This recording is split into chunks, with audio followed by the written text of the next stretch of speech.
Good morning friends. हम लोग लेकर आए हैं आप चैप्टर 22A का पहला प्रश्न। पहला प्रश्न यहाँ पर हम लोग देख रहे हैं, पूछा गया है from the following figure find the value of. यहाँ पर sine A, cos A, cot A, इस प्रकार से हमारे प्रश्न पूछे गए हैं। तो सबसे पहले हम लोग बात करते हैं पहले प्रश्न की। तो पहला प्रश्न जब पूछा गया है तो ये पूछा गया है साइन ए।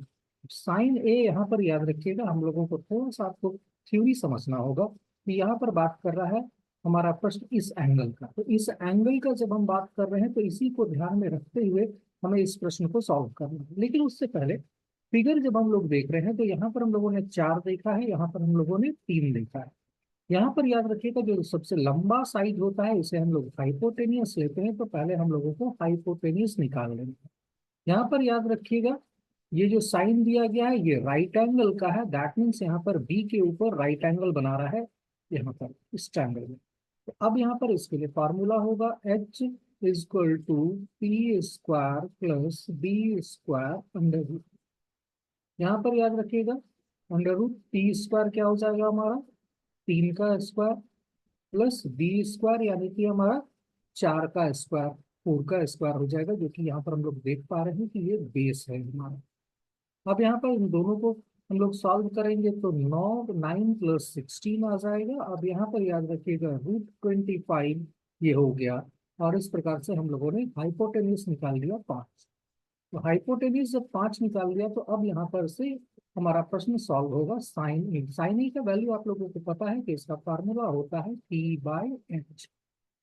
लेकिन इस पर्टिकुलर प्रश्न में P कौन सा होगा यहाँ पर याद रखिएगा क्वेश्चन में मेंशन नहीं होता है, इसे हमें एंगल के ऊपर निकालना पड़ता है। तो यहाँ पर बात है हमारा साइन ए का, तो ए के अपोजिट में जो हमारा साइड होगा उसे हम लोग मान लेंगे परपेंडिकुलर। ये क्या होगा हमारा परपेंडिकुलर, जबकि इसका दूसरा साइड हमारा बेस हो जाएगा। तो यहाँ पर P/H, तो P हो गया 4 और H हम लोगों ने निकाला है 5। वहीं पर बात करते हैं दूसरा हमारा प्रश्न, याद रखिएगा इसमें हमारा है कॉस ए। तो कॉस ए के बारे में जब भी बात करेंगे तो फिर से ए एंगल के बारे में पूछ रहा है। तो ए के अपोजिट साइड हमारा परपेंडिकुलर होगा। तो यहाँ पर याद रखिएगा P/H निकालना है तो ये 3/5 इसका आंसर होगा। वहीं पर तीसरा प्रश्न है कॉट ए।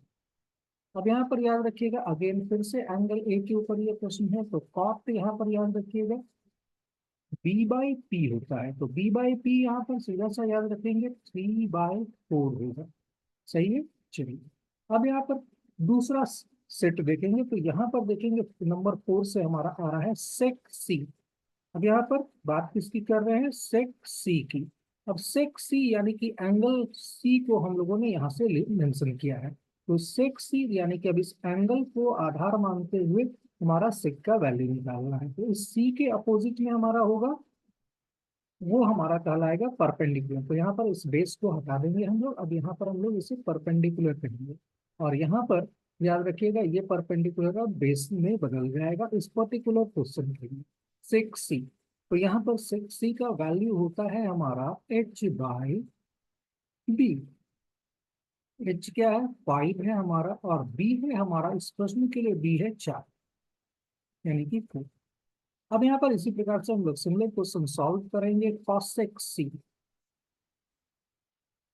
कॉसेक सी जब हम लोग सॉल्व करने के लिए जा रहे हैं तो सी के अपोजिट वाला फिर से हमारा परपेंडिकुलर होगा। तो याद रखिएगा कॉसेक सी यानी कि H/P। तो H हमारा 5 है जबकि P हमारा इस पर्टिकुलर क्वेश्चन के लिए 3 है। वहीं पर तीसरा प्रश्न हमारा इसके साथ आएगा वो है टैन सी। जब हम लोग टैन सी के बारे में बात करते हैं तो यहाँ पर फिर से वही होगा, सी के अपोजिट साइड वाला परपेंडिकुलर कहेंगे। नतीजा क्या होगा हमारा P/B हमें निकालना है, तो P यहाँ पर हो जाएगा हमारा 3 और B हो जाएगा 2। यहाँ पर देखिएगा कॉट ए हम लोगों ने निकाला था तो ये 3/4 आया था।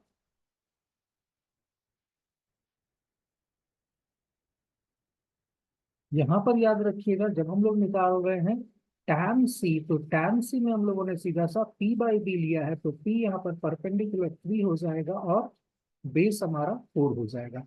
वहीं कॉट में जब हम लोग ले रहे थे तो B/P था, लेकिन इसके लिए हमारा क्या था बेस क्या था हमारा याद रखिएगा बेस यहाँ पर हमारा उस समय हम लोग कॉट ए ले रहे थे, तो कॉट ए ले रहे थे, तो याद रखिएगा कि ए के लिए सामने वाला हिस्सा यानी कि सी भी ये परपेंडिकुलर हो जाता है।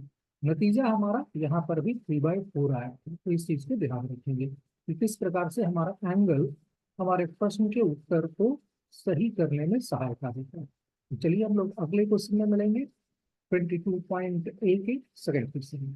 Thank you.